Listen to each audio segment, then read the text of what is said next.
IBomma Ravi remand report లో కీలక విషయాలు వెల్లడించారు. అలాగే పైరసీ నేరాన్ని నిందితుడు ఇమ్మతి రవి అంగీకరించినట్టుగా తెలిపారు. ఇక పైరసీ వెబ్సైట్ ఎలా నడిపాడో కూడా చెప్పినట్లుగా రిమాండ్ రిపోర్ట్ లో పేర్కొన్నారు.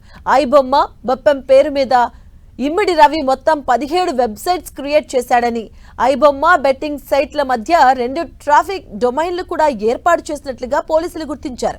వాటిని అమెరికాలో ఒకటి, అమీర్పేట్లో మరొకటి రిజిస్టర్ చేయించినట్టుగా గుర్తించారు.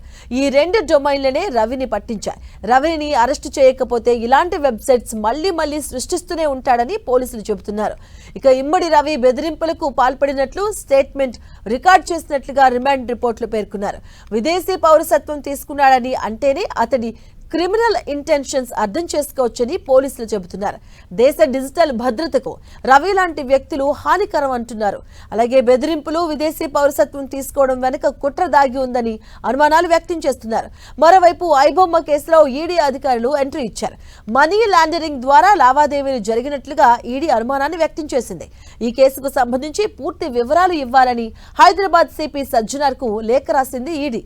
ఇమ్మడి రవి బ్యాంకు ఖాతాలో దాదాపు 3.5 కోట్ల రూపాయలను పోలీసులు ఇప్పటికే ఫ్రీజ్ చేశారు.